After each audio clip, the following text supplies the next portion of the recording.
युवाओं से, बच्चों से पूछता था क्या करना चाहते हो, तो सिर्फ 5 जवाब मिलते थे।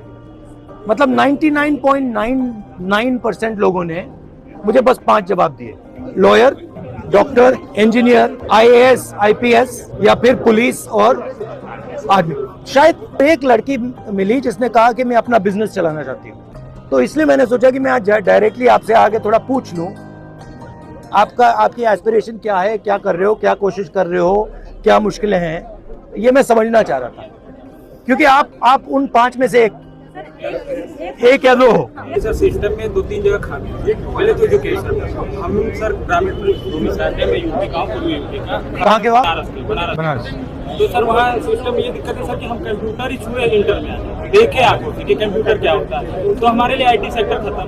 फिर हमको जब तक पता चलता है कि आईटी सेक्टर का रोड मैप क्या है, अदर बिजनेस का रोड मैप क्या है, स्टार्टअप कैसे खुलते हैं, तो इसकी नॉलेज नहीं होती हमको, तो हम सिंपली बीए कर लेते हैं। फिर हमारे आगे अपॉर्चुनिटी दिखती है आर्मी, पुलिस, यूपीएससी, तो एक प्रतिष्ठावान जॉब हो जाती है यूपीएससी एंड स्टेट पीसीएस के लोकसेवा आयोग की सर्विसेज।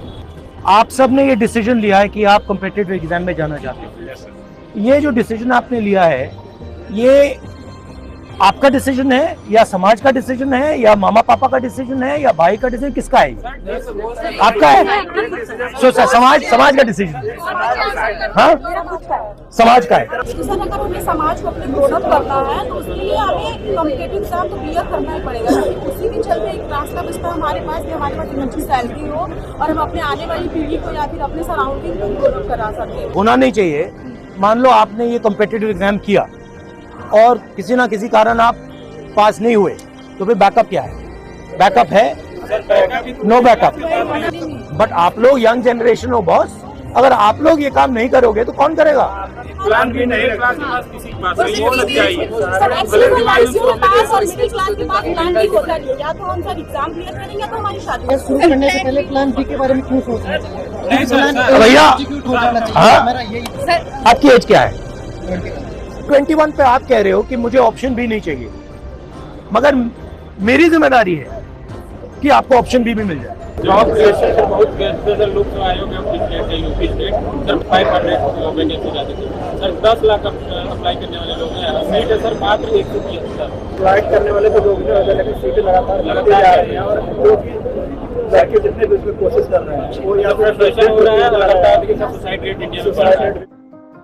मेरी ब्रॉडली थिंकिंग है कि अपॉर्चुनिटी सबको मिलनी चाहिए, बट बेसिकली क्या है कि बहुत कम लोगों ने हिंदुस्तान का पूरा पावर कैप्चर कर दिया। मैन्युफैक्चरिंग से ही रोजगार बन सकता है, और मैन्युफैक्चरिंग का जो चैलेंज है, फ्रैंकली वो चाइना डोमिनेट कर रहा है और हिंदुस्तान को डोमिनेट करना पड़ेगा। जब तक हम उस रास्ते पे नहीं चलेंगे तब तक हमारा 99% पॉपुलेशन 1% जॉब्स को ढूंढता रहेगा। आम मिडिल क्लास का बच्चा है, उसको हम इस पटरी पे लगा देंगे, 99% तो आप फेल ही करोगे, 1% निकल जाएगा, वो बहुत खुश हो जाएगा, और 99% क्या कहेंगे, भैया मेरे अंदर नहीं था, मैं नहीं कर पाया।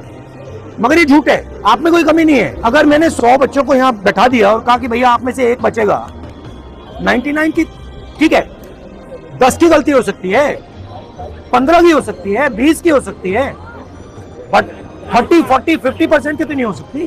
बैंक से हमको लोन नहीं मिलता आसानी से। अभी जो योजना चल रही है पीएम मुद्रा योजना, सर ये दिखावे के लिए तो बहुत है कि वो अल्लाह की बहुत मिल रहा है सबको, लेकिन मैं रियलिटी बता रहा हूँ सर, आप आसानी से नहीं पा सकते मुद्रा लोन, और उसका सर टैक्स भी बहुत ज़्यादा ले रहे हैं।